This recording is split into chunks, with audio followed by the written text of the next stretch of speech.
Pues bueno, al final, todos los que estamos reunidos aquí, venimos con el propósito de iniciar un proceso de aprendizaje.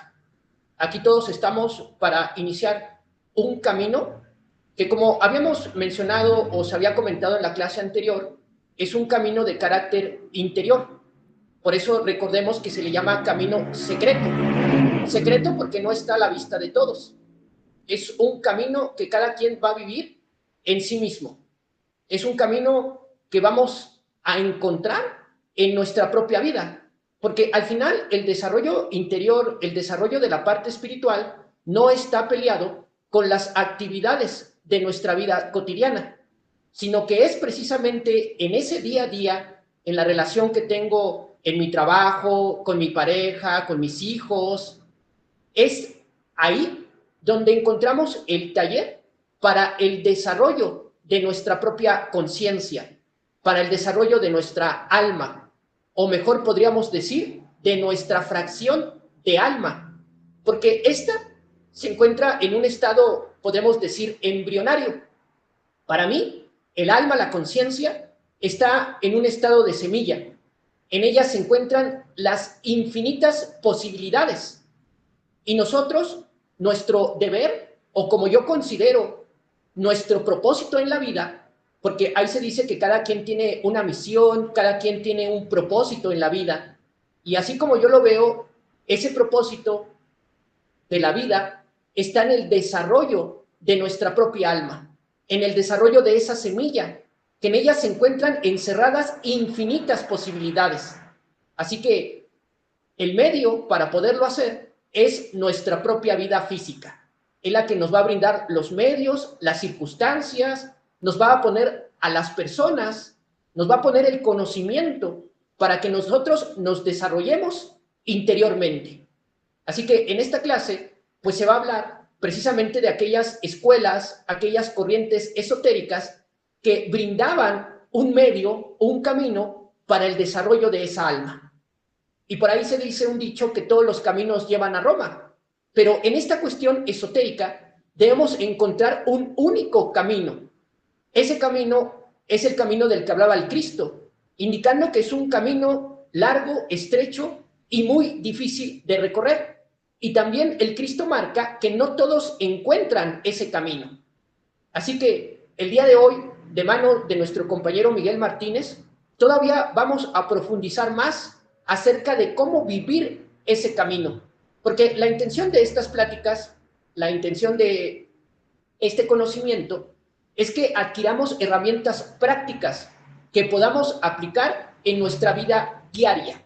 Que este conocimiento no solamente quede como algo teórico, sino algo que nosotros podamos experimentar en nuestro diario vivir. Que la clase no solamente se quede aquí, sino que yo pueda experimentarlo al rato, mañana, ¿sí? En mi convivencia diaria, yo pueda encontrar ahí cómo vivir el camino. Así que sin más, compañeros, dándoles la bienvenida a todos y motivando a los que sigan adelante con estos estudios, los dejo de la mano del compañero Miguel Martínez y esperamos que esta plática que nos va a entregar nos motive y nos entregue las herramientas para vivir el camino. Así que sin más, compañeros, aquí estamos al pendientes y pues adelante, Miguel. Estamos con mucha alegría de escucharte y esperamos que esta clase pues nos motive más. Muchas gracias, Arturo. Buenos días a todos. Es un gusto para mí podernos reunir cada semana para dialogar sobre estos asuntos que me parece que son muy interesantes, muy importantes y que nos van a llevar a la reflexión.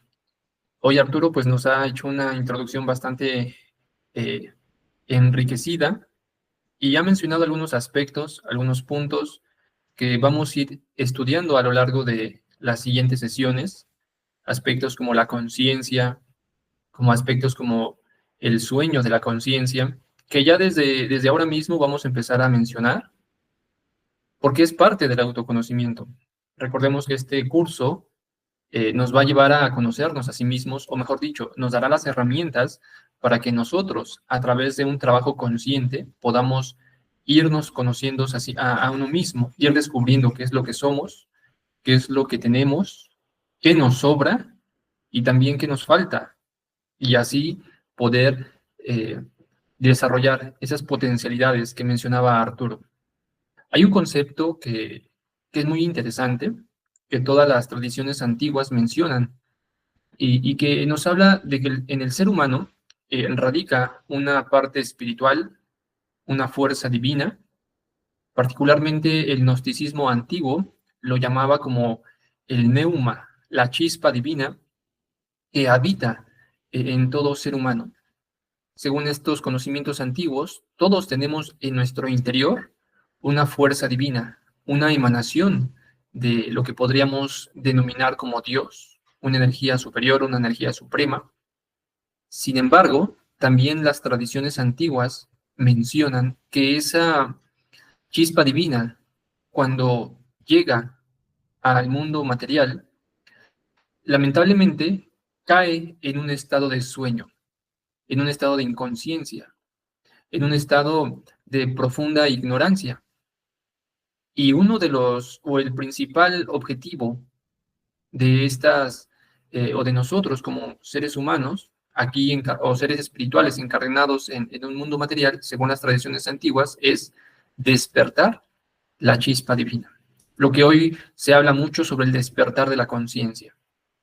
Y la idea, pues, es eso, que a través de estos cursos, a través de estas pláticas, logremos encontrar cuáles son las herramientas que nos permitan ir despertando, despertar nuestra chispa divina, despertar nuestra conciencia, irnos conociendo cada vez más y desarrollar todo ese potencial interno que tenemos como seres humanos, como seres espirituales, y lograr lo que se llama la autorrealización íntima del ser. Y hoy vamos a hablar también de los caminos que hay, porque si bien es cierto que existen múltiples escuelas espirituales, existen múltiples corrientes espirituales que nos ofrecen una forma de vivir la espiritualidad, algunas más superficiales, podemos decirlo así, más comerciales, y otras que se van más al aspecto más interno, más profundo, al camino esotérico. Y nosotros como buscadores es importante que aprendamos a reconocer cuál es el camino para mí, cuál es el camino que resuena conmigo, cuál es el camino que debo de seguir, ¿no? Si bien nosotros vamos a presentar un esquema, un camino que consideramos que es útil y que puede sintetizar muy bien el camino que mencionaba el Cristo, como bien lo decía Arturo, el camino único. Si bien existen diferentes caminos, diferentes maneras de vivir la espiritualidad, los maestros han afirmado que en realidad hay un camino, hay un solo camino que debe de reunir ciertos requisitos, ciertas particularidades, y que si ese camino lo reúne, ahora, no importa el nombre o la forma externa que se le dé, ese camino puede llevarnos al despertar de la conciencia, puede llevarnos a la realización espiritual individual, ¿vale? Entonces, esa es la finalidad como de esta plática, que nosotros aprendamos a reconocer cuál es ese camino que nos va a servir para nuestro despertar interior. Esto va muy de la mano, ¿no? Ligado con las sesiones anteriores, puesto que estamos dentro todavía sentando las bases del conocimiento antiguo para que nosotros podamos en los siguientes seminarios entrar ya a los aspectos más prácticos y del propio autoconocimiento, ¿no? De las herramientas que nos van a llevar a autoconocernos. Entonces, de eso vamos a hablar en esta mañana, así es que los invito a que nos sigan con atención. Y si alguien en algún momento del desarrollo de la plática tiene alguna pregunta, algún comentario, puede levantar su mano, la mano virtual que aparece aquí, y con gusto le damos la palabra, ¿vale? Bien, entonces, vamos a continuar con ese hilo conductor que hemos tomado desde la primera sesión, desde esta perspectiva esotérica, ¿no? Y de ahí vamos a ir avanzando para ir descubriendo cuáles son esos 4 caminos, tres caminos tradicionales que son muy comunes, que quizás nosotros ya en algún momento hemos interactuado con ellos, hemos participado de alguno de estos caminos y a lo mejor no lo sabíamos, y también conocer cuál es el 4º camino, el 4º camino que propone un desarrollo integral, equilibrado, de todos los aspectos físicos, psicológicos y espirituales que forman al ser humano, ¿vale? Y entonces, en base a eso, tener nosotros un criterio propio, un discernimiento que nos permita elegir nuestro propio camino, ¿vale? ¿Cuál es el sendero que yo debo de recorrer? Y bueno, rápidamente, haciendo una recapitulación de lo que mencionábamos en la sesión anterior, decíamos que el esoterismo es una palabra que significa oculto. Y cuando hablamos de conocimiento esotérico, estamos hablando de un conocimiento oculto. Un conocimiento oculto que nos va a enseñar lo que son los misterios de la naturaleza, los arcanos de la naturaleza, las leyes que rigen la creación, las leyes que rigen al ser humano, al individuo. Un conocimiento que nos va a llevar y nos va a brindar las herramientas, las prácticas, el conocimiento para que nosotros podamos despertar la conciencia. Este conocimiento también es un conocimiento que no se entrega en las escuelas convencionales, en escuelas primarias, secundarias, universidades, puesto que este conocimiento más bien va desarrollado, enfocado para el desarrollo espiritual, para eso que mencionábamos en la sesión anterior como la línea vertical. Bien, este camino empieza en nuestra vida a través de un llamado, lo que Joseph Campbell, recordemos, mencionaba como el viaje del héroe. Entonces, en ese viaje del héroe comienza como el llamado a la aventura, el llamado del alma, el susurro de la conciencia, que es una voz interna que nos inspira, que nos motiva a cuestionarnos el porqué de la existencia, el porqué de mi vida, ¿no? Y hacerse las preguntas que todo buscador se hace al comienzo: ¿quién soy? ¿De dónde vengo? ¿Hacia dónde voy? ¿Existe Dios? ¿No? Todas esas cosas nos preguntamos. Y esta insatisfacción interna que nos motiva, que nos impulsa y que despierta al buscador, surge muchas veces de alguna enfermedad, por ejemplo, de una pérdida material, familiar, o de un amigo, de algo que se aleja o que perdemos de nuestra vida, como puede ser la muerte. Surge, por ejemplo, cuando nos quedamos sin trabajo, cuando todo nos está yendo muy mal en la vida, a pesar de que nosotros intentamos hacer las cosas bien, ¿no? Surge también cuando estamos a veces mirando un atardecer, o estamos en la playa escuchando simplemente el sonido de las olas cuando golpean la playa. Ese estado de quietud genera, o esos eventos a veces generan un no sé qué internamente que nos hacen sentir que existe algo más allá de lo material, que no puede ser la existencia material el único propósito de la vida. Es ahí entonces donde surge el susurro del alma, la llamada hacia el despertar. Y esto que todos en algún momento de nuestra vida hemos sentido, pues nos despierta, nos convierte en un buscador. Este es un concepto bastante interesante porque al final, desde que comenzamos este camino, pues vamos a ser ese héroe, vamos a ser el personaje que va a estar recorriendo el camino esotérico, el camino interior. Mencionábamos también en la sesión anterior que existen dos dimensiones en que podemos vivir nuestra vida. Una que se ha llamado como la dimensión horizontal o la línea horizontal, y por otro lado tenemos la línea vertical. En la primera, la línea horizontal representa el tiempo. Es una línea de tiempo horizontal que comienza en el momento en que nacemos y va a concluir cuando morimos. El día en que morimos se termina nuestra vida horizontal. Y en esa línea pues vienen procesos de desarrollo, la adolescencia, la juventud, trabajamos, nos casamos, tenemos nuestra casa, nuestro coche, nuestros hijos, maduramos, envejecemos y morimos.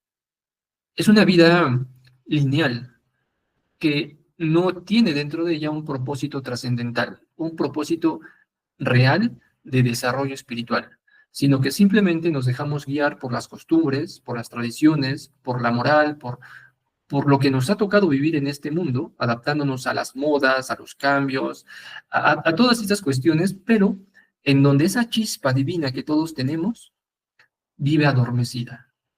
Y como vive adormecida, genera de nuestra vida una vida de mecanicidad, donde nosotros actuamos como máquinas, como marionetas, movidas por hilos que desconocemos.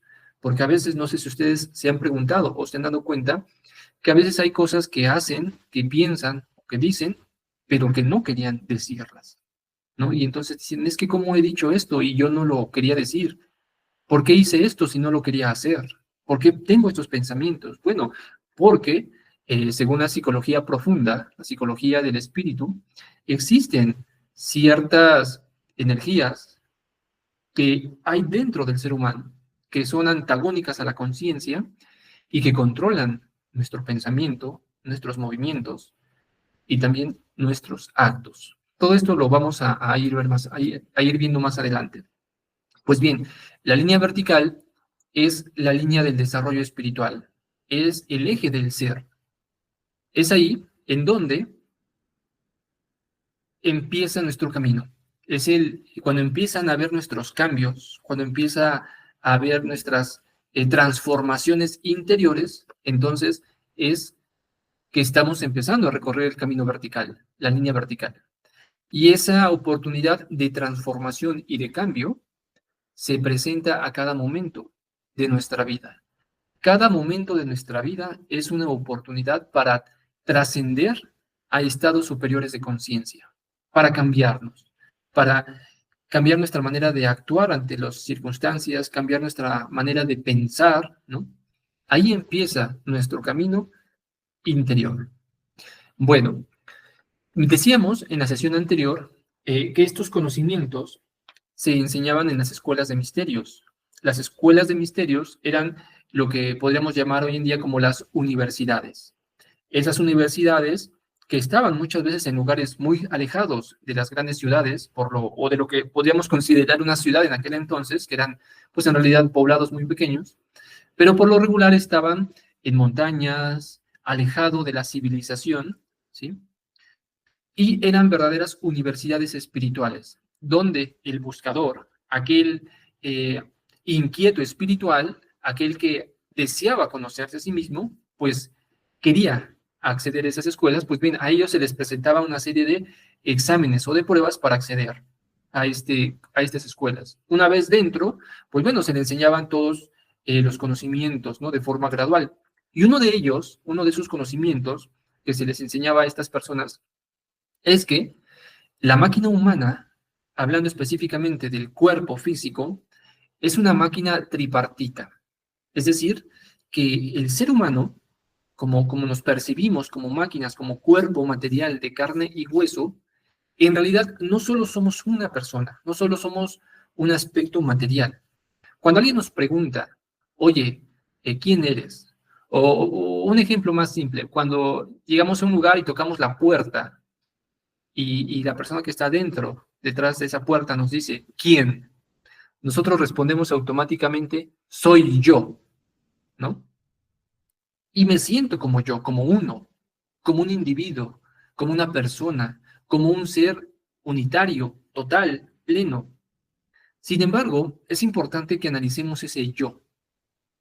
¿Quiénes somos realmente? ¿Solamente somos uno o somos varios? Bueno, de esto vamos a profundizar en el siguiente seminario, en la cuestión de la psicología del espíritu, la psicología para el despertar. Según esta psicología, nos dice que en realidad no somos uno, sino que estamos formados de una conciencia, lo que decíamos hace un momento, una conciencia, una chispa divina, el alma, como llaman algunas tradiciones, pero también de otro aspecto que es la personalidad. La personalidad, que es todo el conjunto de experiencias y conocimientos que vamos adquiriendo a lo largo de nuestra vida, desde que nacemos hasta este punto, todo ese conocimiento que vamos recibiendo, que va quedando en el intelecto, en nuestros movimientos y en nuestros hábitos, todo eso es parte de nuestra personalidad. La forma en que hablamos, la forma en que nos vestimos, la forma en que caminamos o nos desarrollamos en la vida, la mayoría es parte de nuestra personalidad. La personalidad es el conocimiento y experiencias que vamos acumulando, pero que no son parte de nuestro ser, no son lo que realmente somos. Lo que realmente somos es la conciencia, la esencia. Y la personalidad es lo que nos caracteriza como un individuo diferente a los demás, pero que según estos conocimientos no es lo real en nosotros. Por ejemplo, los que vivimos en México, ¿no? México pues tiene varias zonas geográficas, y es muy diferente la manera de ser y de comportarse las personas que viven en las costas, los que viven, por ejemplo, en Veracruz, en lo que es Tabasco, que tienen cerca la playa, o los que viven por el Pacífico, ¿no? Lo que es Colima, Puerto Vallarta, Acapulco, Oaxaca, todas esas partes que colindan con el mar, es muy diferente su forma de ser a los que viven, por ejemplo, en el norte del país, ¿no? Los norteños, los regios, como dicen en Monterrey, Chihuahua, Durango, y muy diferente a los que viven en el sur, los entera, por ejemplo, pues con Guatemala, con Chiapas, Quintana Roo, todas esas zonas, y totalmente diferentes a los que somos o vivimos en el centro de la ciudad, en el centro del país. Eso que nos caracteriza y nos diferencia de unos y otros es la personalidad, porque cada quien tenemos nuestras costumbres, nuestras tradiciones, nuestra forma de hablar, nuestra forma de comportarnos, influye también el clima, la cultura, la familia, el contexto social, político, económico, todo eso va formando nuestra personalidad, pero nada de eso somos. Y esto lo vamos a profundizar más adelante. Y tenemos otra parte que es lo que denominan como el ego. Ego, yo, que es lo que podríamos decir como malos hábitos, malas costumbres, acciones equivocadas que instintivamente traemos como seres humanos, pero que tampoco son parte de nosotros, que las traemos, pero que a través del trabajo interior podemos modificarlas, podemos cambiarlas. Esos yoes son patrones de conducta negativos. Negativos, ¿por qué? Porque afectan nuestra salud, afectan nuestras relaciones, afectan nuestra vida, llevándonos al desorden, a la desgracia, a la enfermedad, al dolor, al sufrimiento, a todo lo que podemos catalogar como negativo. Estos elementos o yoes nos van a llevar siempre a eso, ¿vale? Y esto es algo que las escuelas antiguas enseñaban a los buscadores. Y también nos decían que tenemos obviamente un cuerpo físico, un cuerpo de carne y hueso, compuesto de múltiples sistemas que mantienen la vida, porque este cuerpo que tenemos es, primero que nada, la principal herramienta para el despertar de la conciencia. Es la principal, es el principal punto de partida para nuestro trabajo interior. Entonces, ellos decían que este cuerpo le denominaban como una máquina compleja con 3 centros principales. Y cada uno de estos centros gobierna o va a gobernar una dimensión de nuestra existencia. Hagan de cuenta que este cuerpo es similar a cualquier máquina que conozcamos, una computadora, un automóvil, un avión, una nave espacial, ¿no? Que tiene un mecanismo complejo para que esa máquina pueda funcionar, ¿no? Y pueda hacer diferentes actividades. Pues bien, esta máquina humana que tenemos es la máquina más compleja que existe en el mundo, ¿no? No hay una máquina que se le iguale siquiera a la mitad en lo que es este cuerpo. Pues bien, esta máquina compleja hace varias acciones, piensa, razona, cuestiona, discierne, que todos esa manera de actuar tiene que ver con lo que ellos denominaban como un centro intelectual, es decir, un punto en el cual se condensa toda la energía intelectual que permite que nosotros podamos razonar, que podamos pensar, que podamos evaluar, criticar, pues, pensar, ¿no? Discernir, reflexionar. Todos estos elementos que hacemos nosotros, aprender, por ejemplo, leer, hablar, todo eso tiene que ver con el centro intelectual. Luego, tenemos otro centro, que es el centro emocional, que este centro es la sede de nuestras emociones, de nuestros deseos, de nuestros anhelos, de aquello que sentimos, ¿no? Que si bien es muy diferente el pensamiento a la emoción. Yo creo que todos considero que podemos hacer una diferencia entre qué cosa es un pensamiento y qué cosa es una emoción, ¿no? El pensamiento es quizás si lo podemos definir, aunque sea aunque el pensamiento sea algo abstracto, puede decirse que el pensamiento es como, si le ponemos una cualidad, podríamos decir que es muy frío, Es algo que nos hace tener un pensamiento más lógico, más matemático. Y muchas veces ese pensamiento carece de sentimientos, ¿no? Por eso dicen que los intelectuales son muy fríos, muy razonativos. Dicen, ay, es que tú eres muy frío, todo lo calculas, todo lo haces en tu mente, pero no tomas en cuenta el corazón, no tomas en cuenta las emociones. Pues bien, el centro emocional es eso, las emociones, aquello que sentimos cuando lloramos, cuando estamos tristes, cuando estamos enojados, cuando tenemos una sensación de alegría, de dicha, o cuando obtenemos, o cuando hemos perdido a un ser querido, pues nos invade todo un sentimiento de tristeza. Es ahí el centro emocional el que está fluyendo. Y a veces esta energía del centro emocional es tan poderosa que eclipsa el centro intelectual. Un ejemplo muy común que todos nos ha pasado es cuando nos hemos enamorado. Cuando nos enamoramos, como dicen por ahí, sentimos mariposas en el estómago y sentimos algo muy bonito y estamos todo el día contentos, ¿no? Nos sentimos a todo dar. Y esa sensación, ese sentimiento emocional, no nos deja pensar correctamente. Y aunque a veces la persona de la que estamos enamorados puede en algunos casos no ser la idónea para nuestra vida, no lo percibimos porque el centro intelectual, que es el que se encarga de razonar, de hacer un análisis, si me conviene o no me conviene, no puede trabajar debido a que el centro emocional está trabajando intensamente, que no somos capaces de ver más allá, ¿no? Entonces, si se dan cuenta cómo tenemos todos esta parte, la parte emocional y la parte intelectual. Y viceversa, hay personas que trabajan más esta parte del intelecto, son más razonativas, son más analíticas, más intelectuales, que se vuelven fríos y calculadores y entonces a veces pueden ser demasiado crueles y eclipsan, en este caso, al contrario, al centro emocional. No permiten que afloren sus emociones. Si viene una persona que está llorando, puede ser hasta un familiar, más allá a veces de ser empáticos y ponerse en su lugar y entender el porqué de su circunstancia, más bien se ponen a razonar del por qué está llorando. Y le dicen, es que tú no debes de llorar, mira, piensa que esto es así, así y así, ¿no? A veces la persona en ese momento no necesita que alguien le explique lo que está sintiendo, quiere que alguien simplemente lo escuche o que lo abrace o la abrace, que lo entienda, ¿no?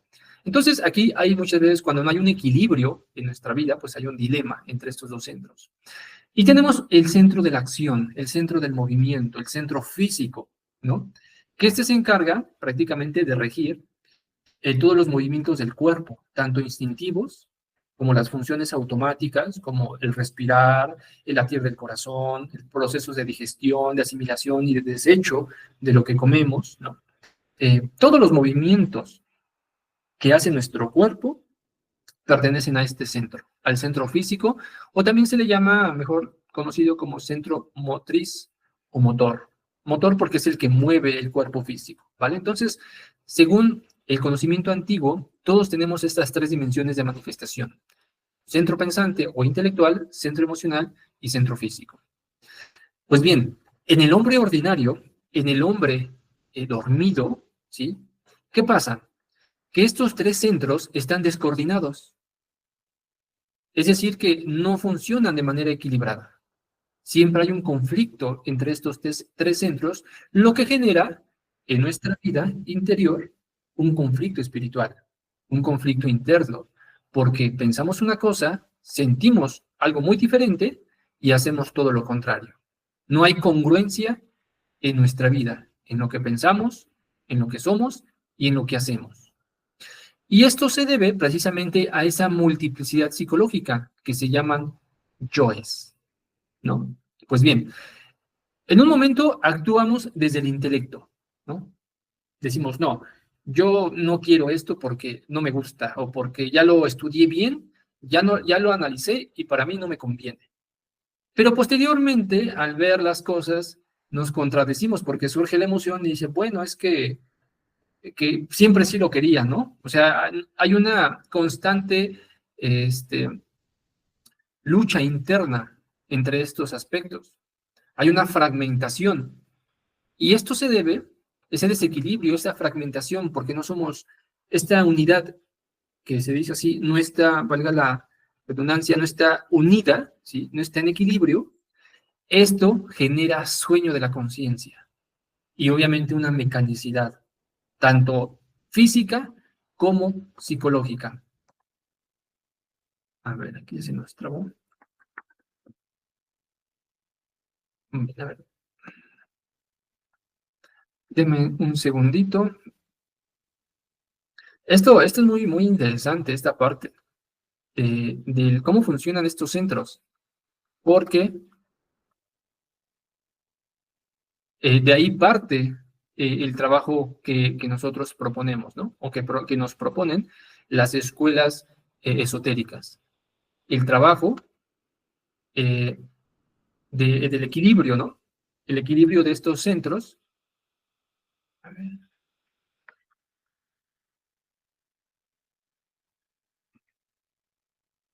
Ok.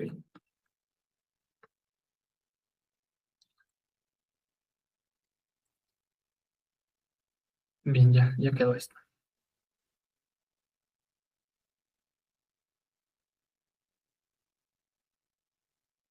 Entonces, aquí vemos esta parte, ¿no? Centro físico, motor instintivo. La raíz de la supervivencia. Este centro rige el cuerpo, los movimientos, los instintos y las funciones automáticas. Es la base más fundamental del cuerpo.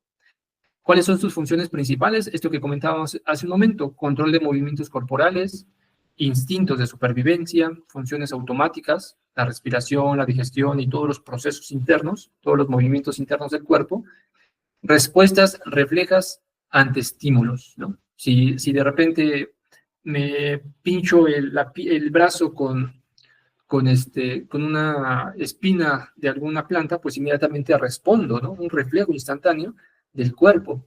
Si siento un olor agradable, pues percibo un olor agradable, mi cuerpo reacciona. Si percibo un olor desagradable, también mi cuerpo reacciona, ¿no? Entonces, son respuestas reflejas ante estos estímulos que vienen del mundo interno y del mundo externo y también del mundo interno. ¿Cuáles son sus limitaciones? Bueno, opera de forma mecánica y automática. En algunos puntos sí es necesario que el cuerpo trabaje así, de forma mecánica y automática. Eso es muy necesario en algunos aspectos. Sin embargo, no en todos. Y eso genera que entonces no se desarrolle conciencia o autoconocimiento. Nos limita nuestra perspectiva, nuestra experiencia de vida al plano material y crea hábitos y patrones repetitivos, ¿no? Ejemplos de dominio, por ejemplo, el atleta que entrena incansablemente, que puede ser un deportista cualquiera, un corredor, un clavadista, un nadador, un basquetbolista, un futbolista, etcétera. Ellos, debido a su alto entrenamiento, desarrollan fuerza física y resistencia, enfocando el rendimiento a el cuerpo. Así también, la persona que trabaja en habilidades manuales, ¿no? Pues con el paso del tiempo genera una habilidad que lo hace ser un experto en manipular o en el trabajo manual que está haciendo. Todo esto pertenece al centro del movimiento. El centro emocional es el corazón del místico, lo que decíamos hace un momento, los sentimientos, la intuición, las emociones. Es el centro que conecta con lo divino a través del amor y la devoción. ¿Cuáles son sus funciones principales? Genera sentimientos profundos, desarrolla intuición y percepción sutil, facilita conexión con lo divino, experimenta amor y compasión. Porque es cierto que es a través de este centro el que nos conecta con el corazón. Y a su vez nos conecta con esa fuerza espiritual. Es a través de este centro del corazón, del centro emocional, que podemos nosotros sentir la presencia del ser, la presencia espiritual, la presencia de lo divino. No es a través del intelecto, del razonamiento, no, sino es a través de este centro de la comprensión, de la emoción, de la intuición. Pues bien, cuando este centro no está en equilibrio, pues ¿qué sucede? Que nos lleva al caos emocional. Hay personas que emocionalmente están desequilibradas. Son personas que puede ser que por todo lloran, ¿no? O puede ser un ejemplo, ¿no?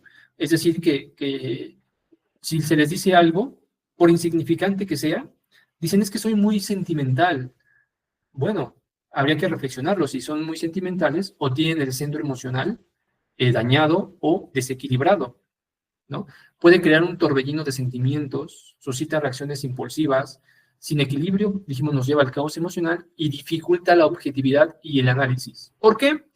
Porque una persona que está llena o está inundada su cuerpo totalmente de una emoción intensa, no es capaz de tener objetividad en sus decisiones, ¿no? Por eso por ahí dicen, no tomes una decisión cuando estés muy enojado o cuando estés muy feliz, muy alegre. Así es que espera a que esa emoción se vaya diluyendo y ya cuando estés en un estado más neutral, ahora sí, toma una decisión con cabeza fría, como dicen.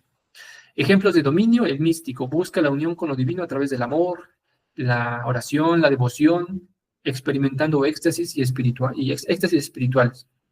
Eso también se manifiesta en los artistas. Los artistas tienen muy bien desarrollado el centro emocional. Se expresa a través de emociones intensas, canalizando sentimientos profundos en su creación. Y bueno, posteriormente tenemos el centro intelectual, ¿no? El dominio del pensamiento, que tiene que ver con la lógica, el análisis, la contemplación, etcétera, etcétera, ¿no? Lo que decíamos hace un momento, se encarga del proceso de información, genera ideas, desarrolla el pensamiento lógico, facilita la contemplación profunda, busca comprensión de la realidad, ¿no? A través del pensamiento buscamos comprender la realidad, ¿no? Entonces, cuando entra en un desequilibrio o cuando abusamos del intelecto, porque se puede abusar, se convierte en un intelecto frío y analítico. Tiende a desconectarse del cuerpo, genera conocimiento teórico sin aplicación y puede crear aislamiento emocional. Lo que decíamos, que se vuelve una persona fría y calculadora. Por lo tanto, estas ideas que compartimos, evidentemente que están siendo caídas o recibidas en nuestro centro intelectual. Pero si hacemos el esfuerzo también de empezarlo a sentir, entonces estamos permitiendo que el conocimiento no solamente quede en el centro intelectual, sino que empiece a resonar internamente en el centro emocional. Y eso nos va a inspirar ¿a qué? A llevarlo a la práctica para que no quede únicamente en el intelecto. Ejemplos de dominio: bueno, el filósofo podría ser alguno de ellos, explora conceptos abstractos y busca verdades universales a través del razonamiento y la contemplación profunda. Esto lo podemos ver en la literatura, como en los diálogos de Platón, los diálogos de Sócrates, perdón. Ahí, ese es un libro extraordinario de pensamiento espiritual, ¿no? Porque ahí vemos un diálogo profundo, enriquecedor, sobre aspectos metafísicos, aspectos que tienen que ver con la ética, con el amor, con la muerte, con aspectos que no son físicos, pero que nos pueden ayudar a tener un poco de luz sobre estos conocimientos, ¿no? Y en el aspecto más material, pues vemos a los científicos que analizan fenómenos mediante métodos lógicos y sistemáticos, priorizando la razón y la evidencia empírica. Bueno, estos tres centros que mencionamos, y la mayoría de las personas los tenemos en desequilibrio, ¿no? Y la idea del autoconocimiento y del desarrollo interior parte primero que nada de equilibrar estos centros. Y una vez equilibrados estos centros, ir desarrollando el potencial interno que todos tenemos como seres humanos. Pues bien, para ello existen tres caminos tradicionales, tres caminos que son válidos para el desarrollo interior, pero, aquí viene un pero, que son parciales, es decir, que nos pueden ayudar a alcanzar ciertos logros espirituales, pero no profundizan en lo que realmente es el trabajo interior profundo, en el despertar de la conciencia y en el desarrollo del potencial que tenemos como seres humanos.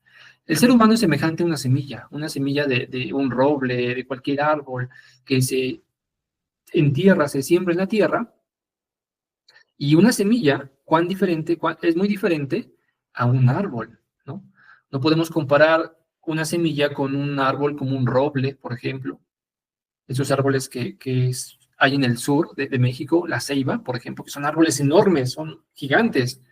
No se comparan en absoluto a la semilla. La semilla es pequeña, dura, pero en esa semilla tan pequeña existe todo el potencial para generar un árbol de esas dimensiones. Pues bien, nosotros somos una semilla.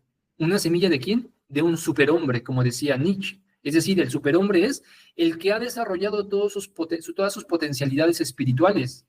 No hablamos de que nos vamos a convertir no sé, en un transformer, físicamente vamos a dejar de ser lo que somos. No, seguiremos siendo en apariencia los mismos, pero internamente sí que habremos desarrollado ese potencial que está en nuestra semilla, ¿vale? Entonces, la idea de estos caminos es que el ser humano desarrolle esas potencialidades que hay en el centro intelectual, en el centro emocional y en el centro del movimiento. Y para eso surgen diferentes caminos, surgen diferentes escuelas que nos van a enseñar cómo equilibrar y corregir el funcionamiento de estos centros para que cada uno de nosotros lo trabajemos y logremos un desarrollo espiritual, ¿vale? Entonces, vamos a irlos estudiando poco a poco y cada uno irá resonando cada uno de estos resuena con un centro específico. Vamos a darnos cuenta que cada camino tiene que ver con un centro de la máquina humana. Son escalones hacia el despertar, pero con limitaciones que el cuarto camino trasciende. Esto lo vamos a ver al final. Tenemos el primer camino que podríamos mencionar es el camino del fakir, que se correspondería con el centro motriz o centro físico. Este se encarga del dominio, es el camino que nos va a enseñar a dominar el cuerpo a través del control extremo, disciplinas rigurosas y resistencia física. Luego tenemos el segundo camino, que es el camino del monje, que tiene que ver con el centro emocional. Este lo que busca es, a través de la emoción, a través de la experiencia y la devoción, unirnos con Dios, a través también de una entrega total. Luego tenemos el camino del yogi, que es el centro intelectual.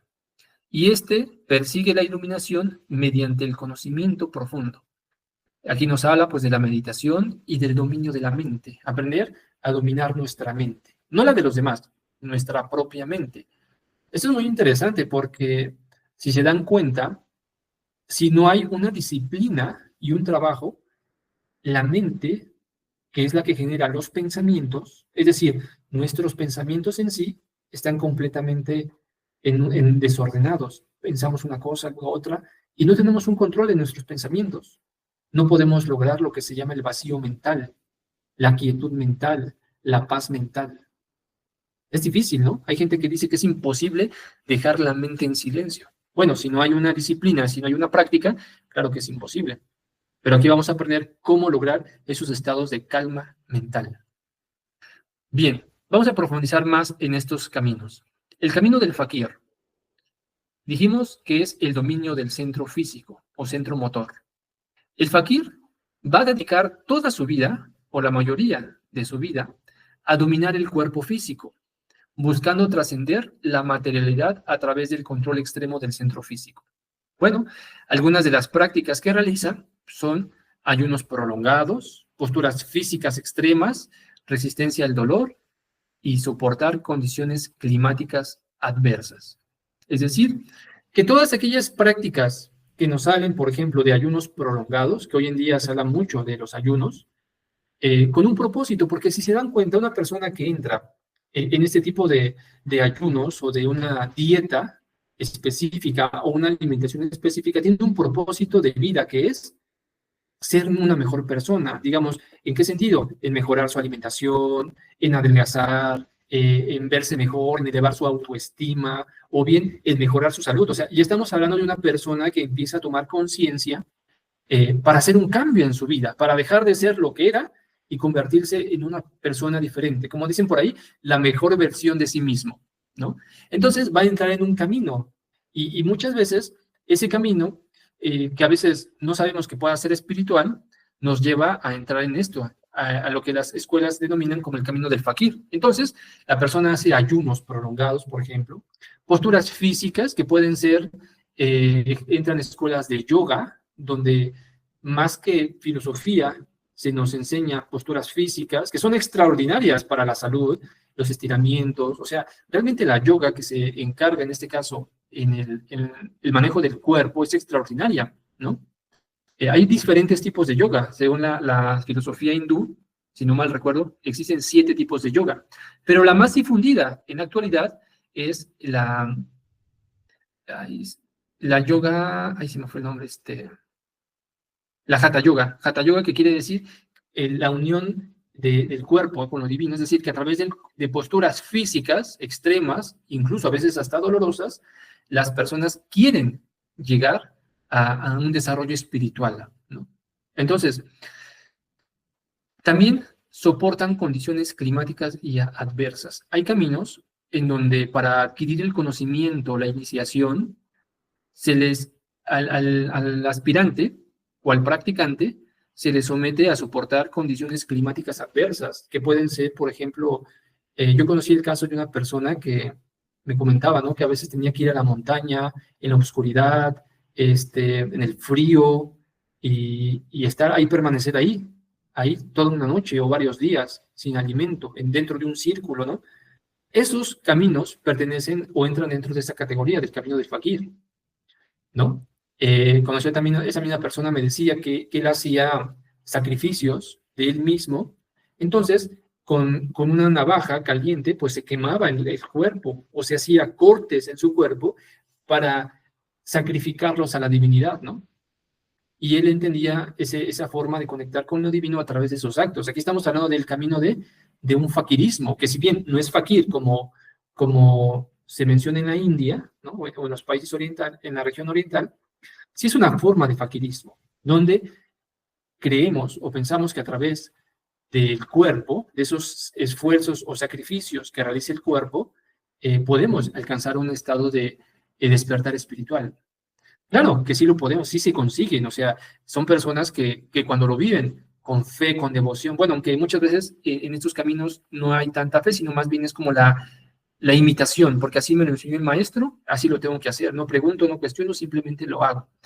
Y entonces, esas personas cuando lo hacen de forma sincera, claro que existe un trabajo, sí, claro que hay un resultado, y el resultado de eso es voluntad.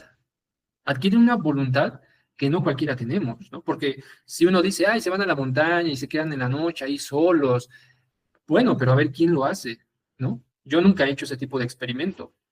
Y claro que estando ahí, pues también entran muchos temores, el miedo, la angustia, si va a venir un animal, si va a pasar esto o aquello, ¿no? Entonces, sí, con eso estamos haciendo un trabajo, pero desde esta perspectiva es un trabajo limitado, un trabajo que va a desarrollar algunas partes de esa constitución triple que mencionamos hace un momento, pero que va a dejar tanto el centro emocional como el intelectual subdesarrollados, ¿no? Aquí vemos, por ejemplo, requiere aislamiento. Para vivir este camino, muchas veces se nos exige aislarnos, renunciar a la vida que llevamos, irnos a un monasterio o a un retiro permanente, a la selva, a lugares aislados, ¿no? Para poder vivir este camino. Podemos decir que para la vida moderna es impráctico, o sea, es difícil que nosotros podamos acceder a este camino, puesto que nos exige la renuncia total, ¿a qué? A la vida que llevamos actualmente, ¿no? Entonces, quizás para muchos no sea difícil, pues, puesto que tenemos familia, tenemos compromisos y responsabilidades que no nos permitan alejarnos de la vida moderna para ir en busca de este camino. También otras formas más modernas del camino del fakir podría ser, por ejemplo, los que van al gimnasio, ¿no? Los que van al gimnasio y hacen ejercicio, fortalecen, ¿qué? El centro motriz. Entonces, eso es saludable siempre y cuando no se exceda. Recordemos que todos los excesos, pues, siempre nos llevan a desequilibrio.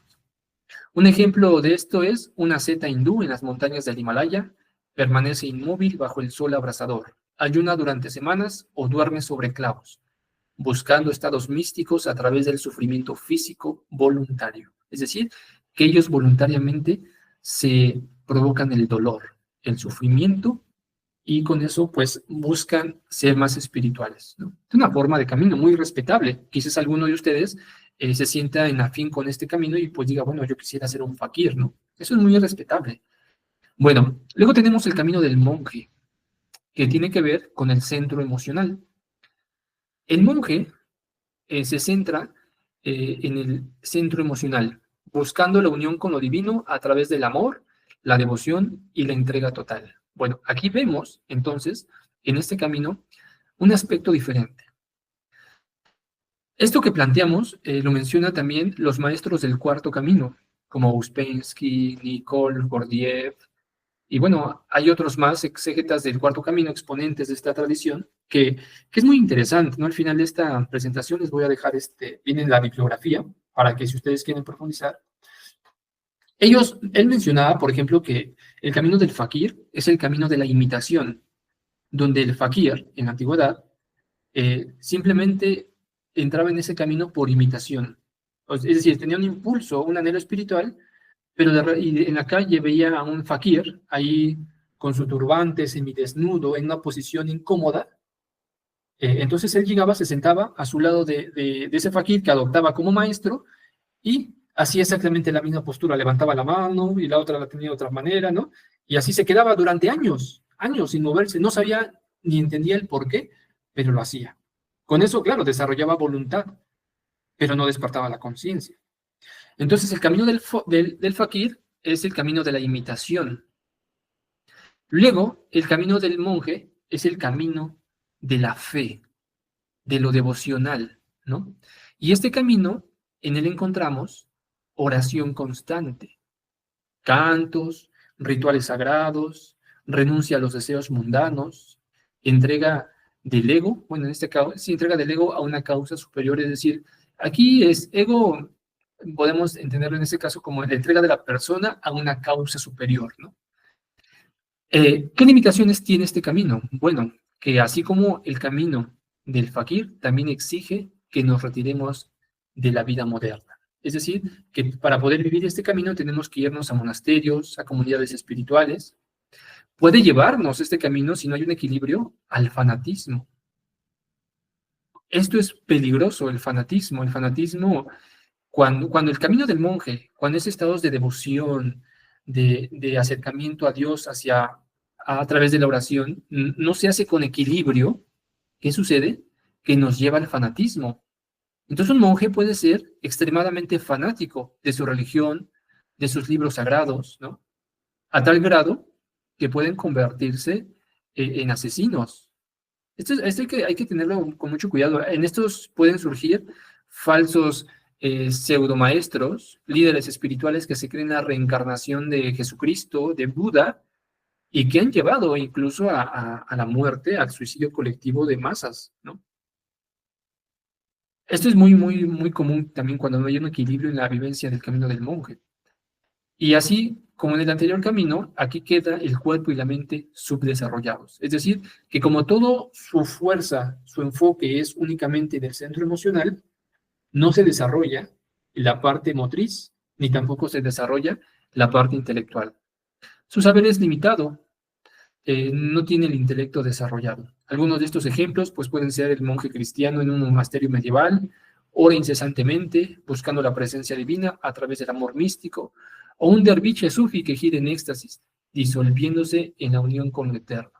Pues aquí entran todos los monjes, ¿no? Los franciscanos, los agustinianos, las monjas, los conventos, los monjes budistas, todas las religiones tienen este camino, el camino del monje y también el camino del fakir. En la actualidad podemos verlo como, por ejemplo, aquellos centros cristianos donde la gente le ponen música y empiezan a cantar, empiezan a hacer alabanzas a Dios, ponen a bailar, y es tanto su devoción que tiene en ese momento una emoción intensa que muchas veces la persona se cae, como que se desmaya, y luego empieza a hablar, ¿no? Como dicen en lenguas o cosas, ¿no? De ese estilo, que hay hoy en día mucha corriente de esta, emocionales, pertenecen a este camino, al camino del monje. Entonces es algo más cercano a nosotros, ¿no? Que podemos tener como referencia. Tenemos posteriormente el camino del yogi, que es el camino del centro intelectual, ¿no? El yogi trabaja con el centro intelectual, persiguiendo la iluminación a través del conocimiento profundo, la meditación y el dominio de la mente. Aquí podemos decir que ya hay un avance más adelantado, porque aquí vamos a se cultiva el centro intelectual, se habla ya de una filosófica, una reflexión, ya se trabaja con la mente a través de la meditación, se habla ya del desarrollo de los poderes, de los chakras, de todo un conjunto ya de filosofía más integral que nos puede llevar o que nos lleva a un proceso de desarrollo espiritual más avanzado, ¿no? Por ejemplo, hay varios tipos de yoga. Tenemos el Hatha Yoga, que es la de las posturas físicas, es la yoga más difundida, por lo menos aquí en Occidente, ¿no? Vamos allá en cualquier lugar donde se ofrecen servicios de gimnasio, de zumba, pues también ya podemos ver clases de yoga. que son posturas físicas combinadas con respiración, que como decía hace un momento, son extraordinarias para una salud, ¿no? Tenemos también lo que es el Bhakti Yoga. El Bhakti Yoga es una yoga devocional, es como el camino del monje, pero dentro de la yoga, una persona que se dedica a recitar los sutras, los mantras, y trata a través de esa emoción conectarse con lo superior. Tenemos, por ejemplo, también el Raja Yoga o el yoga real, que es el desarrollo de los poderes, el desarrollo de los chakras. Entonces aquí ya se empieza a hacer un estudio profundo de la anatomía oculta del cuerpo. Es muy interesante esta yoga, la yoga real o Raja Yoga. Tenemos uno muy famoso que es el Kundalini Yoga, que es la que nos enseña cómo despertar el Kundalini, que nos enseña cómo trabajar con esas energías creadoras que hay dentro del ser humano para despertar la fuerza del Kundalini y ascenderla hasta la sección superior, ¿no? Hasta la mente. Entonces, ya vemos un avance más, digamos, o este es un camino más adelantado, más avanzado.